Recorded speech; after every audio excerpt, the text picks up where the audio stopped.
Hello दोस्तों, स्वागत है आप लोगों के हमारे चैनल बीपीएससी टीचर प्रदीप पे। आज हम एससीईआरटी के चैप्टर 2 अमेरिकी स्वतंत्रता संग्राम के बारे में जानेंगे। जो एससीईआरटी बुक है, ऐसी एससीईआरटी बुक से जो हमारे पास इम्पोर्टेंट जो कह सकते हैं क्वेश्चन बनता है टीआरई 4 के लिए या अनकम्पिटिटिव एग्ज़ाम के लिए, जिसमें से मुख्य रूप से हम जो इम्पोर्टेंट पॉइंट है उसके बारे में पढ़ेंगे। ये तो हम जानते हैं यहाँ पे जो कह रहा है विश्व इतिहास की आधुनिक काल का आरंभ जिन घटनाओं के साथ जोड़ा जाता है उनमें से यूरोपीय देशों द्वारा 15वीं शताब्दी में नए समुद्री मार्ग की खोज भी शामिल है। कहने का अर्थ यहाँ पे जो हमारे पास विश्व इतिहास में जो आधुनिक काल का जो आरंभ हुआ था उसमें कह सकते हैं खास के जो 15वीं शताब्दी में समुद्री मार्ग के नए नए खोज किया गए थे वो भी क्या है शामिल है। उस सब के उद्देश्य से ही जो हमारे पास व्यापारिक मार्ग को विकसित करना था ताकि यूरोपीय देश की अर्थव्यवस्था में सुधार ला सके। इसी क्रम में क्या कह सकते हैं, इसी क्रम में जो हमारे पास 1492 ईस्वी में क्रिस्टोफर कोलंबस ने अमेरिकी महाद्वीप की खोज की थी और उसके बाद पुनः अमेरिकी वेस्पुसी मतलब कह सकते हैं यहाँ पे निवासी ने जो अमेरिका का जो बृहद खंड के बारे में विस्तृत जानकारी दी थी, जिसके बाद धीरे धीरे मतलब कह सकते हैं जो हमारे पास उपनिवेश भी बसा लिया गया और ख़ास के उत्तरी अमेरिका के मुख्य रूप से फ्रांस और इंग्लैंड ने क्या किया, अपना वर्चस्व स्थापित कर लिया। इसके बाद कह सकते हैं लगभग उसी समय यूरोप में नए राजनीतिक विचार का प्रतिपादन भी हुआ, जो धीरे धीरे क्या हुआ, जो धीरे धीरे हमेशा लोकप्रिय होते गए। क्या हो गए, लोकप्रिय होते गए। इसके बाद कह सकते हैं भिन्नता धीरे धीरे एक ऐसी स्थिति उत्पन्न कर दी जहाँ वैचारिक स्तर पर इंग्लैंड और उसके उपनिवेश वस्तु दो अलग अलग स्तरों में आ गए। उस समय की बदलती हुई आर्थिक व्यवस्था ने भी इन दोनों के बीच का मतभेद को बढ़ा दिया गया। ठीक है, आगे कह रहा है यहाँ पे जो हमारे पास अमेरिकी स्वतंत्रता संग्राम था उसका जो कह रहा है कारण। अब ये भी कह रहा है जो हमारे पास अमेरिकी स्वतंत्रता संग्राम विश्व इतिहास की एक महत्वपूर्ण घटना है जिसके क्या है निम्नलिखित कारण है। जो पहला हमारे पास कारण है उपनिवेशों में राजनीतिक स्वायत्तता का अभाव।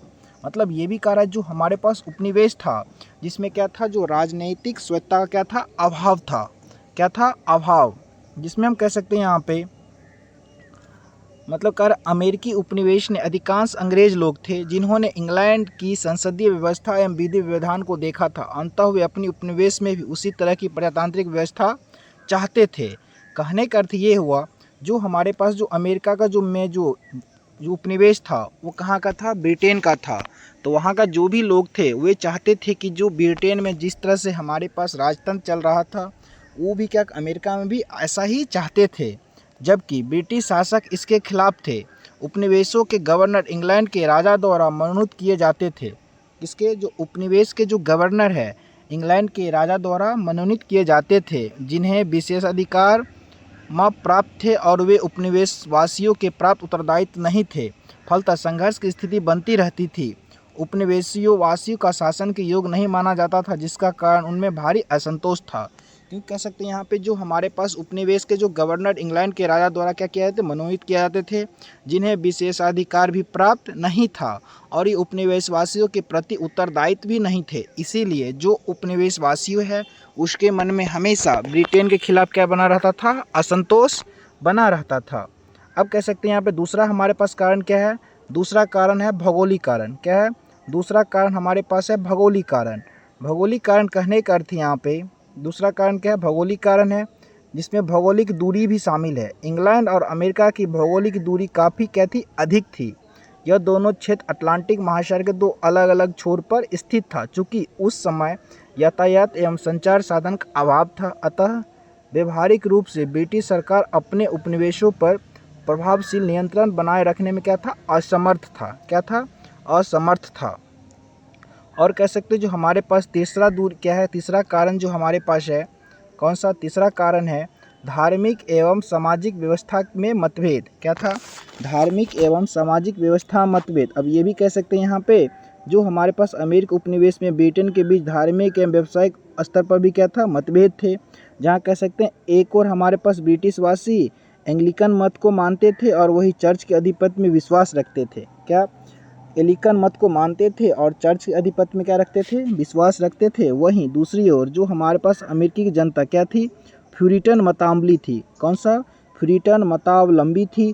धार्मिक उत्पादन से तबाह होकर प्रोटेस्टों एवं प्यूरिटनों ने इंग्लैंड छोड़कर अमेरिका में शरण ले ली। धार्मिक उत्पीड़न के तब से तबाह होकर प्रोटेस्टों एवं प्यूरिटनों ने इंग्लैंड छोड़कर अमेरिका में क्या ले ली, शरण ले ली। उन प्रारंभ से ही जुभारूपन एवं शुद्धता की भावना विद्वान थे तथा सैनिक क्षमता का प्रदर्शन भी कई बार होते रहे। इसके बाद कह सकते हैं जो हमारे पास जिंदा चलते रहा हुआ। इसके बाद जो हमसे कह सकते हैं प्रमुख कारण क्या था, जो कह सकते हैं प्रमुख कारण क्या था, जो हमारे पास प्रमुख कारण था यहाँ पे सप्तवर्षीय युद्ध का प्रारंभ। वही सप्तवर्षीय युद्ध जो कह सकते हैं हमारे पास जो इंग्लैंड एवं फ्रांस के बीच 1756 से 63 ईस्वी के बीच हुआ था। क्या हुआ था, 1756 से 63 ईस्वी के बीच। ये जो क्वेश्चन है वो हमारे पास TRE 3 एग्जाम में 2-3 बार पूछा भी जा चुका है। इस युद्ध से पूर्व तक उपनिवेशवासी इंग्लैंड से घनिष्ठ रूप से जुड़े हुए थे, क्योंकि ये कनाडा के में फ्रांसीसी के विरुद्ध अकेले अपनी रक्षा करने में असमर्थ थे। लेकिन इस युद्ध में किसकी पराजय हो गई, फ्रांस की पराजय हो गई, और जीत किसकी हो गई, इंग्लैंड की जीत हो गई। इस युद्ध के पराजय के बाद यह भय खत्म हो गया। क्या हो गया, यह भय खत्म हो गया कि अब उपनिवेश का एकमात्र लक्ष्य इंग्लैंड को बेदखल करना था। क्योंकि इसलिए कह सकते हैं यहाँ पे जो हमारे पास जो अमेरिका में किसका प्रभाव था, ब्रिटेन, और कह सकते हैं हमारे पास इंग्लैंड का प्रभाव था। लेकिन जो कह सकते हैं सप्तवर्षीय युद्ध में किसकी पराजय हो गई, फ्रांस की पराजय हो गई। किसकी बुआ, फ्रांस की पराजय हो गई। फ्रांस की पराजय के साथ ही अब जो अमेरिकी उपनिवेश है उसका एकमात्र लक्ष्य क्या हो गया, इंग्लैंड को बेदखल करना। इस युद्ध पर टिप्पणी करते हुए प्रोफेसर पोलार्ड ने लिखा है, इसने अमेरिकी स्वतंत्रता संग्राम में जो कह सकते हैं यहाँ पे जो सप्तवर्षीय युद्ध हुआ था जिसमें फ्रांस की जो हार हुई थी उस पे जो कह सकते हैं हमारे प्रोफेसर है पोलार्ड, उसने क्या किया, ये कह सकते हैं हमारे पास कहा फ्रांस की पराजय ने अमेरिका वासियों की स्वतंत्रता की इच्छा को और भड़काया। किसने कहा, प्रोफेसर पोलार्ड ने ही कहा था फ्रांस की पराजय ने अमेरिका वासियों की स्वतंत्रता को की इच्छा को भड़काया। ये कह सकते हैं हमारे पास प्रगति विरोधी आर्थिक नीति। क्या कह रहे हैं, प्रगति विरोधी आर्थिक नीति। ये सही से पता नहीं चलता होगा लेकिन SCERT का बुक ऐसे ही रहता है।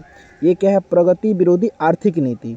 इसमें कह सकते हैं जो हमारे पास सबसे गंभीर मतभेद आर्थिक कारणों से उत्पन्न हुए थे। उपनिवेशवाद का बुनियाद सिद्धांत यह था कि उपनिवेश के आर्थिक शोषण और उसके संसाधनों को दोहन का अधिकार मातृदेश का है, और दूसरी ओर उन्मुक्त व्यापार का धारणा विकसित हो रही थी।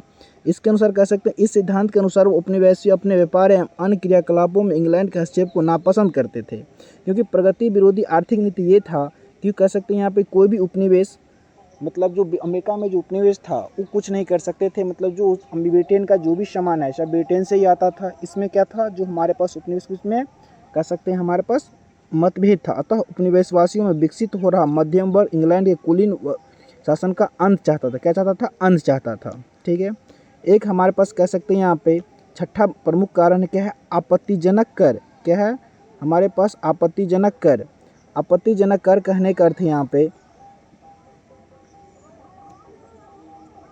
देखो, यहाँ पे ये कह सकते हैं जो हमारे पास क्या था, आपत्तिजनक कर। आपत्तिजनक कर कहने से जो हमारे पास सप्तवर्षीय युद्ध में ये क्या है, हमारे पास आपत्तिजनक कर है। सप्तवर्षीय युद्ध में इंग्लैंड की काफ़ी क्षति हुई थी। क्या हुई थी, काफ़ी क्षति हुई थी। क्योंकि कह सकते भले इंग्लैंड की जीत तो मिली था, मतलब विजेता हुआ था। क्या हुआ था, विजेता था, लेकिन फ्रांस की हार हुई थी, लेकिन उसमें क्षति हुई थी। अतः क्षतिपूर्ति हेतु तत्कालीन प्रधानमंत्री कौन थे, ग्रेनविलो ने 1765 ईस्वी में क्या लगा दिया, एक पारित करके जिसके अनुसार सभी अदालती कागजों पर, अखबार आदि पर 20 शिलिंग का स्टाम्प लगाना अनिवार्य कर दिया। किसमें, जो हमारे पास कह सकते हैं सप्तवर्षीय युद्ध हुआ था 56 से 63, जिसमें कह सकते हैं यहाँ पे वो पराजय हुआ था। जिसके बाद वहाँ का जो तत्कालीन गवर्नमेंट है उसने क्या किया, 1765 ईस्वी में मतलब स्टाम्प एक पारित कर दिया। कौन सा एक, स्टाम्प एक पारित कर दिया। ठीक है, स्टाम्प पारित करने के बाद 1767 में ब्रिटिश संसद उपभोक्ता वस्तु पर भी कर लगाया गया। ये वस्तु थी, कागज था,